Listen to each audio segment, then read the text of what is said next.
Rangareddy Narsingi police station లో సినీ నటుడు రాజ్ తరుణ్ పై ఫిర్యాదు చేశారు ప్రేయసి లావణ్య.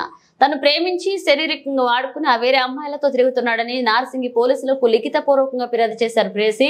తను మోసం చేశాడని అమ్మాయి పిచ్చి ఉన్న తరుణ్ పై చర్యలు తీసుకోవాలని ఫిర్యాదులో పేర్కొన్నారు లావణ్య. ఇక దర్యాప్తు చేస్తున్నారు నార్సింగి పోలీసులు.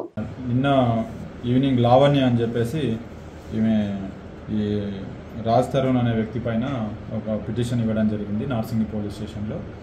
ఈ లావణ్య అనే వ్యక్తి ఈ రాజ్ తరుణ్తో ఒక ఇద్దరు కలిసి రిలేషన్లో ఉన్నట్టుగా, ఆ రిలేషన్ తర్వాత ఈ రాజ్ తరుణ్ అనే వ్యక్తి ఇంకొక అమ్మాయితో ఉన్నాడు, ఆమెతో కలిసి ఉంటున్నాడు.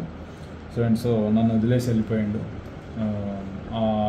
అవతల ఎవరైతే అమ్మాయి ఉన్నారో ఆ అమ్మాయి ఆమె కానీ ఆమె రిలేటివ్స్ కానీ ఈమెని థ్రెటన్ చేస్తున్నట్టుగా ఒక పిటిషన్ ఇచ్చింది. దాని మీద మేము ఒక పిటిషన్ రిసీవ్ చేసుకొని ఎంక్వైరీ చేస్తున్నాం. ఎంక్వైరీలో ఆమె ఇచ్చిన దానికి అలిగేషన్స్కి ఏమన్నా ఎవిడెన్స్ కానీ అది కానీ ఉంటే యాజ్ పర్ ప్రొసీజర్ ఏముందో అది ఫాలో అయ్యి ఇన్వెస్టిగేషన్ చేస్తాం. గతంలో లావణ్య మీద కూడా కొన్ని డ్రగ్స్ కేసు ఒకటి ఉండే, అది ఈమె సహజీవనం చేస్తుందా అతను భార్యగా ఉంటుంది సార్? మేము రిలేషన్షిప్లో ఉన్నామని చెప్తుంది. అది చూస్తాం, మేము ఎంక్వైరీ చేస్తాం.